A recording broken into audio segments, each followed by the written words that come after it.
What did your family raise you doing that you later found out was weird? My dad had the stomach of a mountain goat. This was common in the heat of summer as well as winter.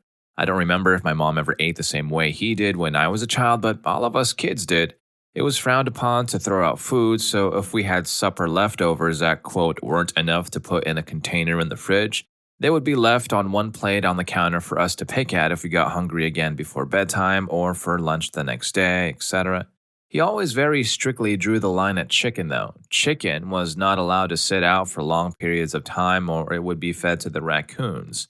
Anyway, it wasn't until junior high that my cousin and one of his friends wandered over to my house to see if I was home.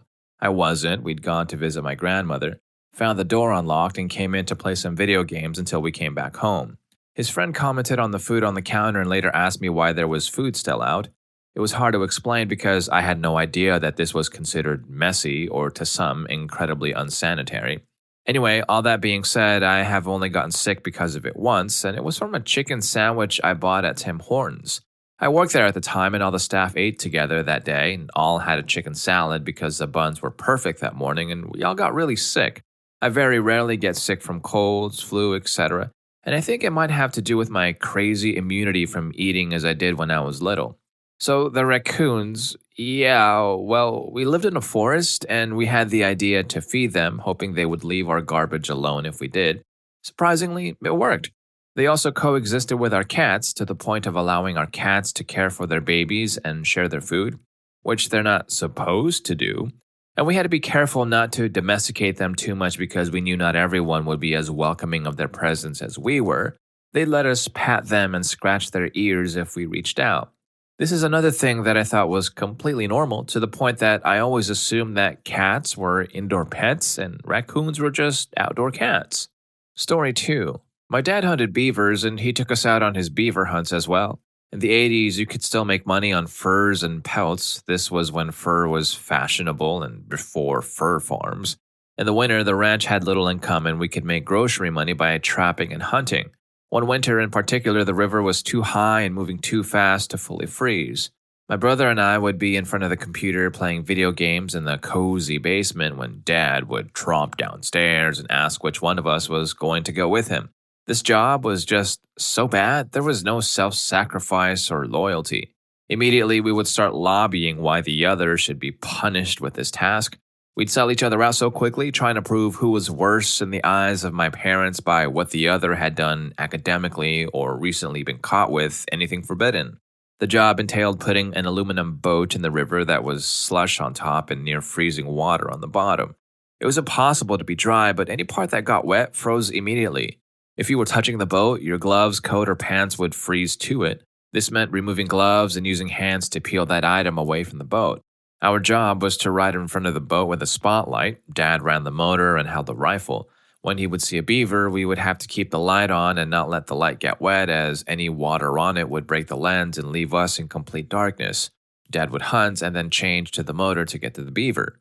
We would have seconds before it would sink under the slush. I would then have to reach into the slush and pull out the animal before we lost it.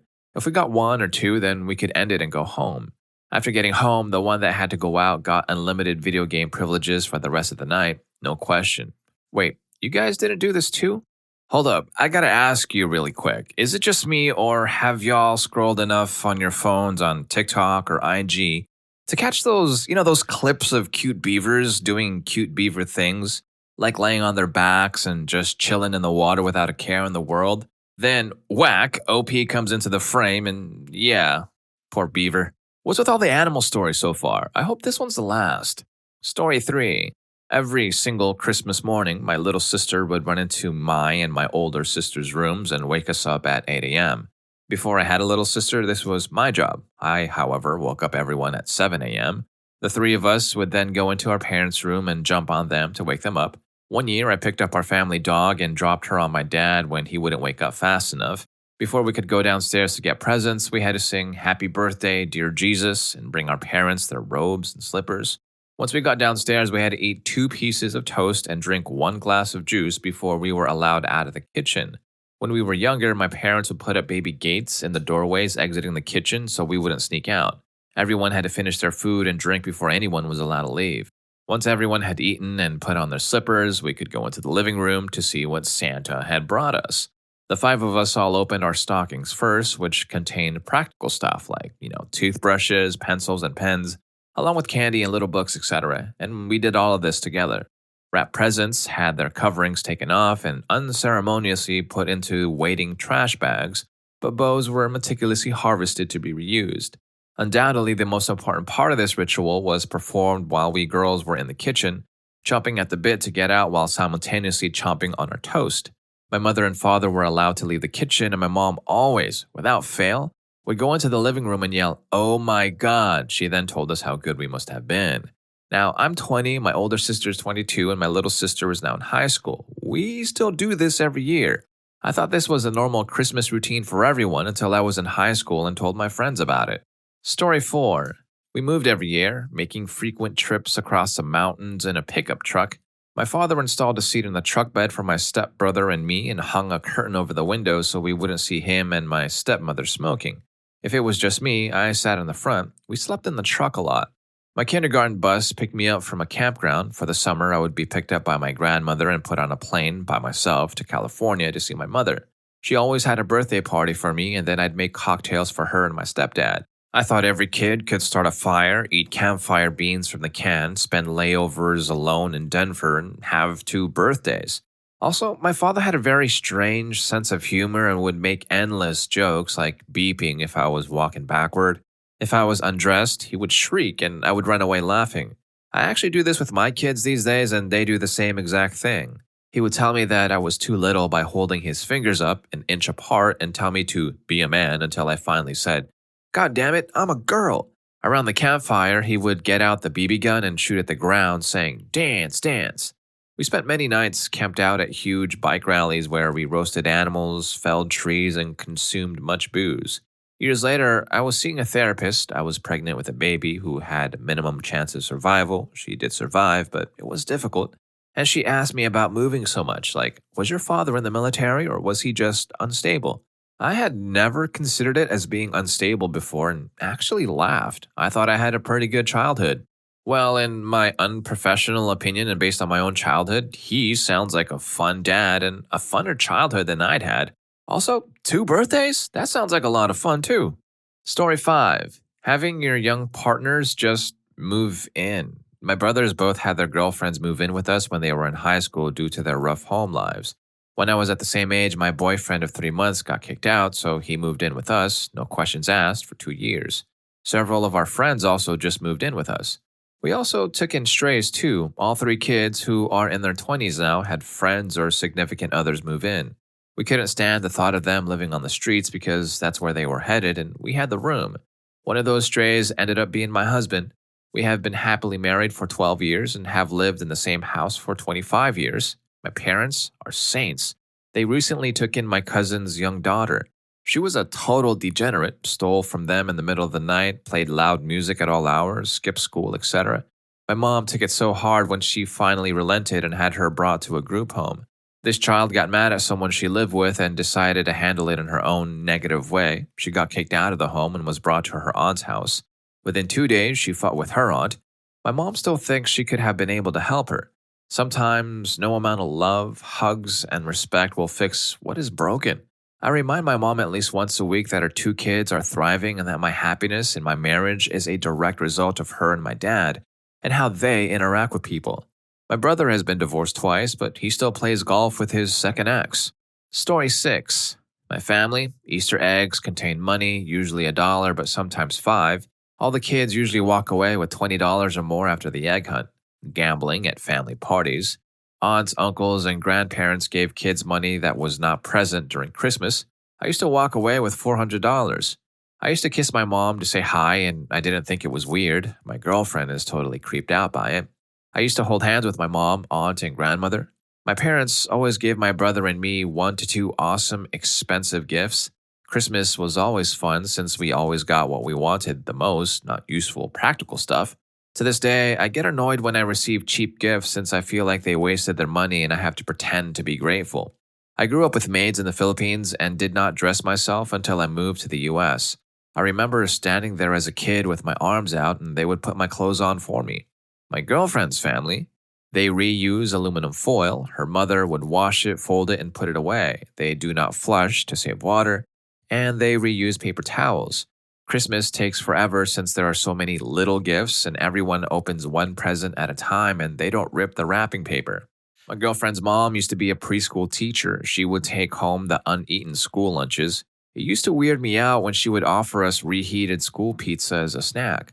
My girlfriend is very protective of the snacks she buys from the grocery store. Growing up, her mom would hide snacks from the kids because she did not want to share. In my family, food was for everybody. You didn't need permission to eat anything in the fridge or cupboard. All right, so please, somebody tell me the story of how these two even got together, right? Story 7. My parents smoked grass. They kept it in a tray under the couch, and I thought it was totally normal. Some evenings, our friends would come over and do it with them as my sister and I played with their kids. If we went on a canoe trip, they would spark a couple going down the river. My dad would burn one on the way to Boy Scouts events or junior high band concerts, and I thought it was perfectly normal. As a child in the 1980s, I knew about say no to substances and had a vague idea of what those were, but it wasn't until the third grade that I realized it was not normal or illegal. I guess I thought everyone's parents did this. The awareness officer came to pay our after school program a visit. He set up his demonstration in the classroom while we were on the playground, and he started burning some incense that smelled just like grass. When we came in, I thought, hey, I know that smell. The cop started off with, who recognizes that smell? For some reason, I didn't raise my hand, but then he proceeded to tell us what it was and show us some. I was so mad at my parents that day. As I got older, I learned to deal with it. They were good, hardworking folks who taught my sister and me good values and morals, and let us make our own decisions on most things, including religion. Surprisingly, I didn't touch the stuff until I was an adult. If I had to bet money, I'd say my sister has never done it either. Whoa, growing up with parents who openly did this must have been a trip, pardon the pun. What did you grow up with that others consider weird? Don't forget to share yours below in the comments and like and subscribe while you're at it because it really does help me out in the channel. Let's go ahead and get back to the stories. This is story 8. About 2 weeks later, before Halloween, my dad said he had costumes for my mother, brother, and me. I thought, we'll see. A week before, he told us he'd gotten a Gumby costume for my brother, a Big Bird costume for my mother, and a Barney costume for me. Now, I was in ninth grade, so this was the very last thing I wanted to wear for Halloween, but I was still unsure if he was pulling my chain or not. So the day before Halloween, we came home and there was a giant box in the living room, and I started to panic.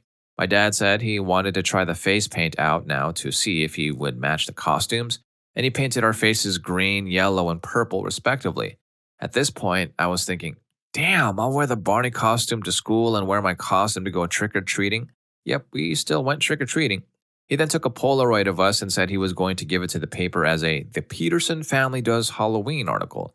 At this point, I could feel my popularity level at school reaching negative numbers.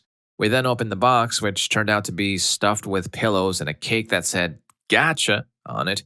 It's still the best prank that has ever been pulled on me. Once again, this was all normal to me.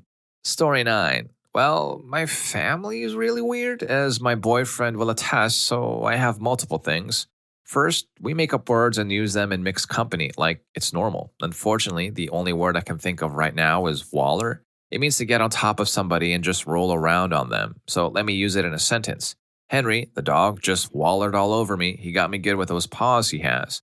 Second, up until I graduated from high school, we all had to sleep with our doors open. My mom thought we'd get too hot with the doors closed and she'd get mad at me if I closed mine. Third, my mom and grandmother feel that we have to have some sort of green side with every meal to make the meal healthy. For example, to make a meal of fried chicken and biscuits healthy, you could just have a side of green beans or salad. Ridiculous. Finally, my parents moved in with my grandmother a couple of years ago, so this doesn't happen anymore. But my mom used to walk around underdressed all the time in front of me and my dad. I also used to go to the bathroom with her. I'm a girl, well up until high school, and thought it was totally normal.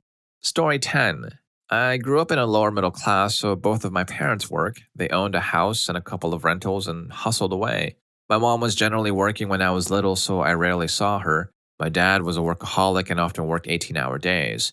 He owned his own construction and logging business, so he would employ the family to go to work. I pretty much had a full-time job since I could walk. We worked Christmas, birthdays, weekends, and after school pretty much all the time. He taught us a good work ethic and paid us for our work. We bought our own stuff. We didn't have an allowance as much as a paycheck. The abnormalities came when I started actually having time to socialize years later.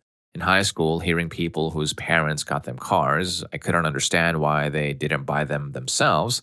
Eventually, I'd hear stories about people going and hanging out and socializing, and it took me a few years to realize that most kids didn't work in elementary and middle school.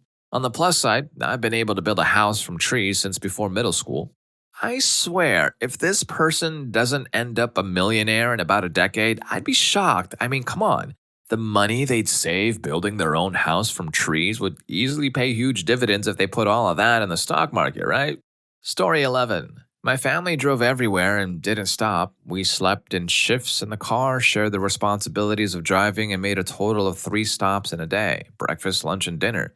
If you had to go to the bathroom, you waited until the next stop. There were no other stops. And I legitimately mean that there was no "but what about" question. I was raised to believe that you had to figure out a way to hold it. Our trips from Minnesota to Texas took 24 hours with 3 stops, maybe 4. The 12-hour trip from Minnesota to Indiana only had 1 stop. The 26-hour journey to Washington State also had 3 stops, perhaps 4. That was my standard growing up, and I was used to it. Getting to college and riding with other people was so eye-opening and honestly very painful because driving a 3-hour trip and having to stop at all was, and still is, absurd to me. I have friends who would legitimately stop 2 or 3 times for breaks. I've relaxed a bit with my marriage and kids of my own, but most of the time I try to cut down on stops as much as possible. Story 12. When I was little, my mom and I lived for a year with her sister and brother-in-law in a small country town outside the city while my dad was in the army overseas. This was in 1945. I loved my aunt and uncle because they were like surrogate parents to me. That summer, I would come into the house and ask for a soda cracker and milk. Milk was a treat because it was rationed. After I did this several times one morning, my mother's other sister, who was visiting that day, became curious about what I was doing with all that food. She was horrified to see that I was sharing it with a garter snake: 1 bite of cracker and a sip of milk for me, then 1 sip of milk for the garter snake. I thought it was totally natural sharing, but my aunt freaked out and hunted down the snake. I don't think I talked to her at all for the rest of that summer. I was so angry at her. Story 13. My parents didn't have a lot of extra cash when my brother and I were growing up. We made things stretch pretty far and had some really imaginative ways of saving things. In fact, my parents had us convinced that my mom had a magic wand that made food expiration dates just go away. So we could eat meat that had been in our fridge for 3 weeks and canned foods and stuff that had gone bad in the 80s. We were also told that ice cubes and ice cream were the same thing. We didn't see anything wrong with this until we moved to the Midwest and discovered that most people still didn't eat fruit cocktails from '82. We also switched to real ice cream when we were made fun of for not knowing the difference between ice cubes as a dessert rather than just something you'd put in your water. Consequently, we've built up a pretty hefty immunity to expired foods and virtually nothing makes us sick. Go figure. Story 14. My entire life, my family has had the tradition of hiding birthday presents and doing a treasure hunt. My whole family gets together and hides the presents and then watches while the person with the birthday hunts for presents while everyone tells them if they're hot or cold. I really thought this was a common family tradition for many people. It wasn't until my mother told me that my grandmother made up the tradition because she worked early in the morning. So she'd hide the presents for whoever's birthday it was and then let them find them when they woke up. My aunts, uncles, and cousins all practice this same tradition still, and so far I've met no one outside of our family circle who does this. We all have some weird family habits, but these stories definitely make me question what's normal and what's not. So if you're in the mood for the more intense version that's meant to be kept hidden, hop over to What's Your Dark Family Secret? Story 3 really creeped me out. Let me know how you feel about it. I'll see you there, and thank you for watching this one.